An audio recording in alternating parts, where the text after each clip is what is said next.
Ito sa lahat ang nagustuhan ko sa sinabi ni Jesus Crispin Remulla. Dapat naman talaga, lahat i-lifestyle check, pati yung kamag-anak. Sabi ni Remulla, kasama sa lifestyle check yan eh. Kasi yung lifestyle check na yan does not only to the person who is principal, but to the small family that benefits.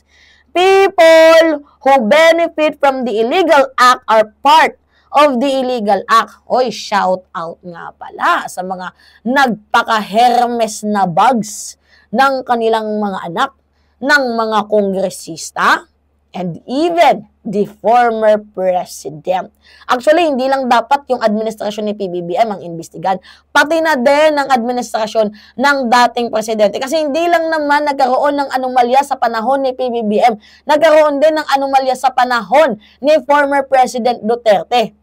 10 kontraktor yun ang pinangalanan doon. Diba? Kasi ano bang ginawa ni Mark Villar? Wala eh. Tahimik. Ngayon yung senador, ngayon nga lang yan nagsalita eh. For almost 3 years niya na naging senador ng bansa Pilipinas. Ngayon lang natin yan narinig nagsalita. Naghuhugas kamay pa. Diba? Dapat sana may master plan. Nagsasubmit dapat ng ganito. In the first place, wala kang sinubmit kay bunuan ng master plan eh. So, paano namin malalaman ng plan? Wala kang sinubmit ng master plan. Diba? Ngayon, sige, punta tayo dito. Merong iilang mga kongresista na hindi naman nagpapakita masyado ng karangyaan sa kanilang buhay. Pero merong mga anak na nagbibenepisyo. Ngayon nga, maingay yung pangalan ni Kulidrinko. Jimmy Cruz, ganyan. May ingay yung mga pangalan na yan. Jel Alonte, diba? Ang iingay ng mga pangalan na yan. Kasi, ito ba naman yung katangahan ng mga anak nila? Yung tatay nila, diba? Hindi naman natin sinasabi na sila Zaldico, yung Alonte family, diba? Hindi sila yung tinutukoy natin, Kung hindi ba naman tanga yung mga anak, magpe-flex sa social media na, guys, I just bought new bags. Ito yung, pinaka-dream bag ko. I went to Hong Kong several times. I withdraw $1 million. Diba? Sayang, dapat nakasakay kami sa, sa private plane ng daddy ko. Diba? May mga ganun eh. Ang tatanga ng mga anak nila na mag-flex sa social media. Na ganun daw, ang yaman nila. Pero, hindi ba yan alam ng tatay nila? Diba? Yung pinanggagawang pag-flex ng anak nila, na kung saan pwede silang madamay dyan. Tingnan nyo, yung iba nag-private account na.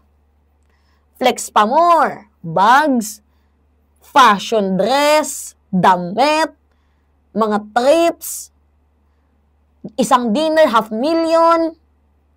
Can you imagine that? Mga minamahal. Diba? Di ba naman mga tanga? So, kailangan talagang i-lifestyle check yan. Kasi, magkano lang ba yung sweldo ng isang kongresista? Sabihin natin, 300,000. Tapos, 10% cut sa mga proyekto. Or 30% cut sa mga proyekto. Pero magugulat na lang kayo, bakit mayroong mamahaling kotse, sports car. Kahit nga lang yung tawag dito, yung pinakasanto-santo, maabot ng milyon. Paano nangyari yun? Alam nyo, itong lifestyle check na to, mahirap din tong trabahong to. Siyempre, alamin mo, magkano ba yung income mo, may business ba to? Mahirap tong trabahong tong lifestyle check na to.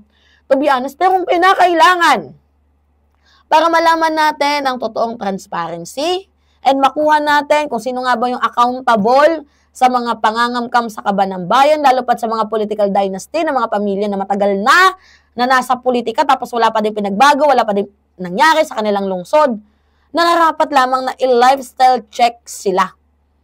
Di ba? Para nang nakakasuhan. Para nang napapanagot. Yan ay kung merong mapanagot. Sa investigasyon na gagawin ng lower chamber, Kamara. Suportado natin mga minamahalang investigation na gagawin ng Kamara patungkol dito sa flood control projects.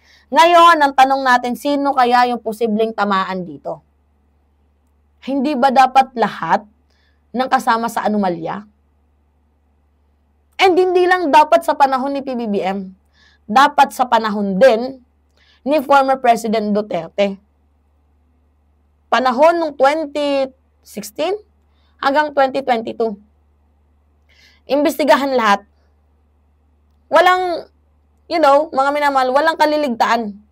Kasi hindi lang naman sa panahon ni PBBM lahat nangyari. Ang lahat ng ito, buti nga si President Marcos kinall out lahat eh. Diba? Buti pa si PBBM kinall out lahat. Samantalang yung iba dyan, pikit mata, kasi kaibigan niya. Diba? Yung contractor. Tapos meron pa akong narinig panahon ni Digong. Si Villar, hindi magnanakaw, mayaman na yan. Like, mapapa, what the F ka? The audacity. Kahit ba mayaman, hindi na pwedeng magnakaw. Mostly nga na mayayaman, magnanakaw eh. Diba? Gets ninyo, mga minamahal? Kaya alam nyo, kung ano yung nakakapikon dito, may mga nakikita akong naglalako ng taho. Iba, todo kayod, kahit inuulan, binabaha, para lang kumita. Tapos makikita natin itong mga anak nila, kapatid nila, diba? Parang napakarangya ng kanilang buhay, mataas ang bubong ng kanilang bahay, mataas ang kanilang pader, halos hindi makita ang city kapag nilulubog, hindi makita, nagpaka-condo, ganyan-ganyan. Siyempre, di ba masakit bilang mamamayang Pilipino? Saan napunta ang tax namin? Natin, lahat ng galaw may tax. Manood ng Netflix, may VAT. Diba? Kumain sa fast food chain, may tax. Ang dami nating binabayaran. Kahit nga mag-ipon ka ng savings, may tax. Shout out kay Ralph Recto. Diba? Tapos wala man lang napupuntahan ng pera natin. Sa ibang bansa, yung flood control nila, ang gaganda. Dito sa Pilipinas, naka-Mercedes, sports car, Tesla. Yan ba yung flood control projects ng mga senador? Ng mga kongresista? Yan ba ang napuntahan ng budget insertion?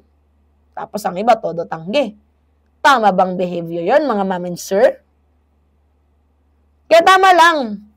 Dapat ka mag-anak, lifestyle check. Lahat i-lifestyle check. Walang sasantuin, walang pipiliin.